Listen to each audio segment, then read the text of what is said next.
This lecture is titled Introduction to Historical Thought, and it's meant to serve as an introduction or perhaps maybe even more of a reminder of some of the important things to consider when approaching the discipline of history. And so as our first lecture, this is going to be the first time that you will be taking notes in IB history. And so as you do that, note that I am going to have several Roman numerals up on the screen that will reflect the different topics that I'll be discussing in this brief lecture. You can definitely use those as cues for taking notes, which you should be doing by hand on paper. And as you're taking notes, you're going to find that you'll want to write down those Roman numerals, but also other main ideas or details that I will be emphasizing as I go through the lecture. Sometimes you'll see quite a bit of text on the screen, and oftentimes there will be more text than you need to put in your notes. Sometimes you'll hear something that I say that won't be on the screen that will be an important idea, or perhaps even just an example to help you be reminded of the concept that I'm addressing. So this is an art. You'll get better at it as we go throughout the year, but give it a shot here, and please let me know if you have any questions about how to approach note-taking in this class. But I always will have some sort of Roman numeral outline on the screen that will be a guide to you that can help you kind of mark through the lecture. So in this lecture, we'll be talking about some of the different types of history, the subdisciplines, the tools used by historians, some different approaches used by historians, especially within the community of historians who are trying to recount the past, and also historical fallacies and mistakes that are often made by historians. So we'll start with just a couple of definitions. One of history as a general discipline. History is a record of the past. It's a record of events of the past, and history is created by people. History is not necessarily the past, it's a record of it. And so it's created by humans who are trying to piece together and make sense of events from the past. And so in that, history has an analytical component. History is told by people who are going to impose their own beliefs and their own understandings on top of events of the past. But it's also a narrative that can influence the future. And so history and how it's told does have a great influence on events that are yet to come. And so that makes this discipline a really powerful one, and one that, though it is about the past, can be really dynamic. So just note, that history is a record of the past. And oftentimes when we're recording the past, we're looking for moments of change. When things stay the same, historians don't tend to write books about it. But when things begin to change, historians ask questions about why things are changing and to what end or with which effects. So history is often a record of change in the past. Historiography, the second definition there at the bottom of the screen, is perhaps a term that you may not be familiar with. Historiography is a really rich sort of subdiscipline within the study of history that deals not just with a record of the past, but with studying how history has been written by historians. And this is something that obviously you have to understand what happened before you can get into this, but understanding how historical writing has taken place about a particular time and place is really a pretty fascinating subdiscipline. If you take the example of the Salem witch trials in 1692 as an example just here of historiography, right after the events of Salem, you saw historians writing about these events from a very religious perspective. They were writing about the influence of the supernatural and the belief in witchcraft, and from a very Puritan perspective, they understood society to operate along these sort of invisible lines that dealt with religion and belief systems. If you fast forward a bit into the 20th century, you see historians who don't necessarily focus on the religious and invisible elements, but more on the visible elements. Historians who look at things like the economic interplay between the two sides of the city, one that was focused on agriculture and one that was modernizing and focused more on trade, and the disputes that occurred within the city of Salem over those very issues that are going to create tension that these historians say caused the witch trials in 1692. If you fast forward even further into the latter half of the 20th century, historians focused on the gender element of things, the fact that most of the people accused of witchcraft were women, and they begin to ask why that was the case. And even more recently, there is a more scientific component to this, where historians have looked at the presence of a particular variety of mold that was present in some of the food supply that had potential psychotropic effects on people that resulted in some mental health shifts that might have caused the witch trials. So historiography is this rich study of how the writing of the history of a particular event or a particular place has evolved over time, and that's something that we will look at quite a lot this year. If we get into Roman numeral 1 here and the types of history, you see on the screen a variety of types of history or subcategories. The beauty of history is that there is a history of everything, and so hopefully you can find something that really interests you in one of the subdisciplines of history. We'll move through these pretty quickly because I think most of them are self-explanatory, but political history is one of the oldest types of history. Herodotus, the father of history from ancient Greece, talked a lot about political history. So looking at who has power, how that power is used, how that power shifts, those are all elements of political history. Economic history is also fairly self-explanatory. Economic history gets into the realm of goods and trade and exchange and how we get what we need to survive, as well as things like division of labor and how people earn money or earn resources as a result of their work. Military history, again, fairly self-explanatory, deals with the role of armed forces in a society and even the technologies used by militaries in order to gain power over other entities. Another realm of history is social history, and this is a newer field within history that focuses on social, economic, cultural institutions. It focuses on daily life. It often focuses on groups that were not really paid attention to in more traditional histories that dealt with politics and power. So oftentimes social history looks at groups that have not had as much power as other groups across time and space. Ethnic history is a sort of subfield of social history that deals with different ethnic groups and their cultures and development of their cultures historically. And ethnic history really sort of butts up against anthropology as a discipline, which is a social science that looks at different cultures in a more modern sense, whereas ethnic history obviously looks at those cultures in the past. Gender history is another realm of history that focuses on history from the perspective or events from the perspective of gender, and so that might be gender roles or gender division of labor. I could look at traditional roles in a society and what women or men typically do. The realm of sexuality and the history of sexuality falls into gender history as well. Another field is that of ecclesiastical history that looks at religious institutions and how those ebb and flow across history.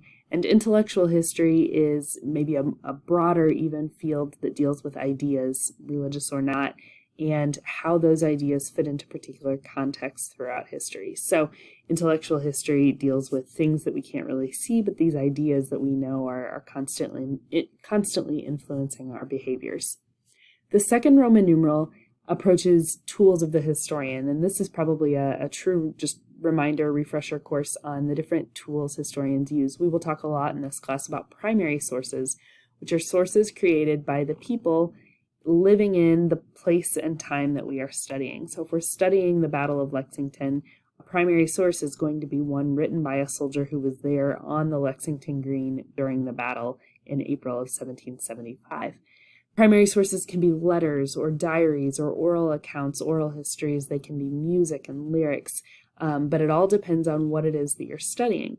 Secondary sources are going to be kind of a step away from the time and place that you're studying, and secondary sources are sources created by historians who are trying to compile what they found in primary sources to create a narrative or to create a story of the past. And that story will obviously include analysis of why things happened and with what effect things happened. The tricky part is that some sources can actually be both. If you take a textbook, for example, written in 2015 about America's history, if it talks about the American Revolution, it is definitely a secondary source, a textbook that was not written by somebody who was there in that place or time. But if your study is not so much about the American Revolution, but about 21st century educational systems and how a high school student might be studying history in the 21st century, that textbook suddenly becomes a primary source. So it is possible for some sources to be both. Really, the question is, what are you trying to study? What are you trying to learn about? And that will determine what a source is. The last point on this slide is that of narrative and analysis. And those are terms that we are going to use throughout the year. A narrative is a story. This happened, then this happened, then this happened. Analysis is really a deeper level of asking questions about what happened, to ask questions of why something happened or what the effects were, or to ask whether something changed or whether things remained the same. That is where we get into the richest level of history, not just to be able to tell what happened and to memorize facts, but to be able to make connections and to find relationships between different events and their presence in the past and how those events might have been connected. And so that's really where the richest part of history lies. The third Roman numeral deals with historical approaches, and again, with that analysis concept, some of the most rich questions we can ask are not just what happened, but what caused it to occur? Why is it important? Why is it significant? Why do we care? What changed? What remained the same over the course of time? Why is that the case? What were some of the consequences of a particular event or decision? And then a really interesting question is, whose perspective does this story, does this narrative or this analysis reflect? And maybe even more important, whose perspective does this benefit? So if you're asking questions about Christopher Columbus and how he sort of exists in the historical record, we can ask whose perspective the story of Columbus discovering the Americas reflects. Well, probably that of the Europeans. Whose perspective does it benefit? Certainly the Europeans when they are trying to make claims on the land of the Americas. We then ask the question, whose perspective is not benefited? And so you can see in that narrative that the indigenous community is not benefiting from that narrative. So these are different important kind of approaches to history. If we take that example of Columbus and apply it here, an orthodox telling of history is a traditional interpretation. Columbus discovered the Americas and the New World.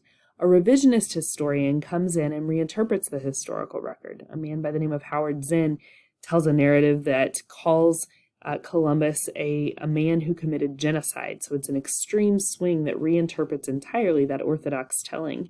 A post-revisionist then often comes in and finds themselves in the middle, where they don't necessarily agree with the orthodox telling, but they also don't entirely believe with the revisionist telling. So oftentimes they sort of temper that and find themselves in the middle. But we will apply that orthodox, revisionist, post-revisionist language to our understandings of various events as we study history this year.